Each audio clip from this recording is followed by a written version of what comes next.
Hello and welcome to Shupus bag of stories. তো আজ আপনাদের দুই হারিয়ে যাওয়া বন্ধুর গল্প শোনাতে চলেছি, যাদের দেখা হলো 5 বছর পর। সেদিন সকাল সকাল ট্রেন ধরে পৌঁছে গিয়েছিলাম বেলুড় স্টেশন। আসলে আমাদের প্ল্যান ছিল পলাশ দেখতে যাওয়ার। পুরুলিয়া যাওয়ার ইচ্ছে ছিল খুব, কিন্তু সময় ও সুযোগের অভাবে যাওয়া হচ্ছিল না। তারপর ফেসবুকে এই জায়গাটির সন্ধান পেলাম। দেখলাম যে বহু জনই শেয়ার করেছেন যে বেলুড় ইএসআই হসপিটালের পিছনের দিকে বেশ অনেকটা জায়গা জুড়ে বিভিন্ন রঙের পলাশ গাছ রয়েছে। ঠিক করলাম যে এখানেই পলাশ দেখতে যাব। যেহেতু আমাদের আরামবাগ থেকে ডিস্টেন্সটাও কম, সেদিনই ফেরাও যাবে। এবং সঙ্গী করলাম নিকেতাকে, কারণ আমি যতদূর ওকে চিনেছি ও গাছ ভীষণ ভালোবাসে এবং ফুলও ভীষণ ভালোবাসে। ওকে জানালাম, ও সঙ্গে সঙ্গেই রাজি হয়ে গেল। সেদিন আমি গেছিলাম আরামবাগ থেকে আর ও আসছিল মেদিনীপুর থেকে। দুজনের 5 বছর পর দেখা হচ্ছিল, দুজনেই ভীষণ এক্সাইটেড ছিলাম, খুব আনন্দ হচ্ছিল। তো প্রথমে গিয়েছিলাম বেলুড় মঠ, কারণ 11:30টার পর মঠ বন্ধ হয়ে যায়। আমি বেশ খানিকক্ষণ আগে পৌঁছে গিয়েছিলাম, তো একা একাই ঘুরছিলাম, মঠ পরিদর্শন করছিলাম। প্রায় আধ ঘন্টা পর নিকেতা পৌঁছয় এবং দুজনেই মঠ চত্বর পুরোপুরি ঘুরে নিই এবং ঘুরে নেওয়ার পর আমরা বেরিয়ে পড়েছিলাম পলাশ বাগানের উদ্দেশ্যে।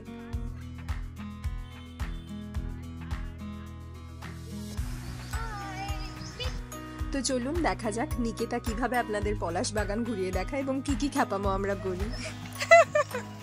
পলাশ দেখাও নিকেতা।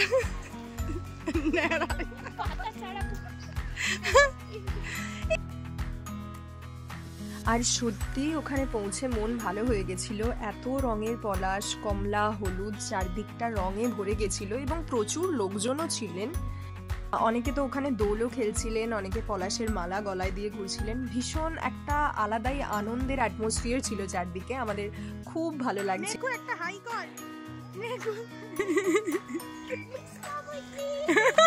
আমরা এখন এসেছি ডাস্টবিনের মধ্যে দিয়ে একটা পলাশ বন।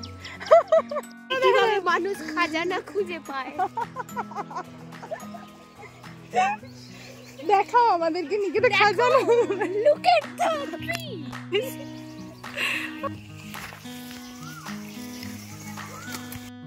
খাজানা। এখানে আপনারা যা ইচ্ছে সেটাই করতে পারেন ভবিষ্যতে, যেরকম ভাবে ইউটিলাইজ করতে চান এই জায়গাটাকে। প্রি ওয়েডিং এর ব্যাপারটা বলুন, আপনার মাথা থেকে যেটা বেরোলো। করতে পারেন পলাশের মালা গলায় নিয়ে ঘুরে বেড়ান। অরেঞ্জ পলাশ, এটা হচ্ছে হলুদ পলাশ। আসলে ডাস্টবিনের ব্যাপারটা কিছুই নয়। আমরা যখন টোটোতে যাচ্ছিলাম বেলুড় মঠ থেকে এই পলাশ বাগানের চত্বরে, তখন রাস্তায় যেতে যেতে বেশ অনেকটা জায়গা জুড়ে, বোধহয় ওটা বেলুড়েরই নোংরা ফেলার জায়গা বা সামথিং ওরকমই কিছু, তো সেই জায়গাটার জন্যেই আমরা সারা রাস্তা আবার ওই নিয়ে মজা করছিলাম, হাসি ঠাট্টা করছিলাম, এই আর কি। আর পলাশের পাশাপাশি সেদিন আরও একটা নতুন গাছ আমরা দেখলাম, এই যে গাছটা দেখা যাচ্ছে, এবং একজন জানালেন যে এটার নাম বরুণ গাছ। আপনারা কমেন্টে জানাবেন যে আপনারাও আগে দেখেছেন কিনা এই গাছটা।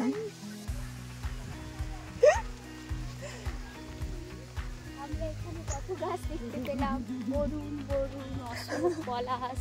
তুই দেখলি এতগুলো? অরুণটা কোথায় দেখলি বল? উপরে উঠেছে আকাশে।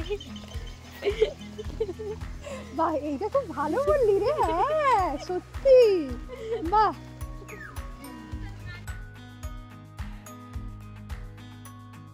না আছে আচ্ছা শুধু দূরে সরে গেছে। শেষ বলে কিছু নেই। সামনে পলাশের গাছ, শেষ হলে ধুধু প্রান্তর। শেষ বলে কিছু নেই। ডাস্টবিনটা তোর খুব মনে ধরেছে মনে হচ্ছে। কাকে ঢিলে ফেলে দিতে চাস একটু বল। 5 বছরের জমে থাকা গল্প একদিনে, মানে একটা বেলার মধ্যে অবশ্যই করা যায় না, বাট যতটুকু করা যায় ততটুকুই আমরা করে নিচ্ছিলাম, মন প্রাণ খুলে হেসে নিচ্ছিলাম, খুব আনন্দ হচ্ছিল।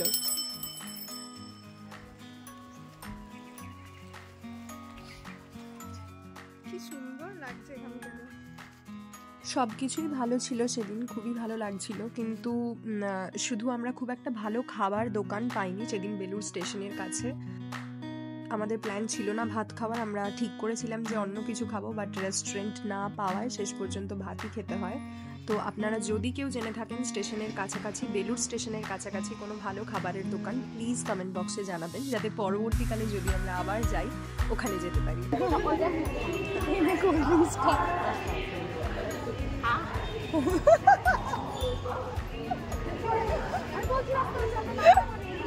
টাটা। আমরা খুব ভালো ঘুরেছি। সাবধানে যা। Thanks for watching. ভালো লেগে থাকলে please like, share and subscribe. আর সকলে খুব ভালো থাকবেন, সুস্থ থাকবেন।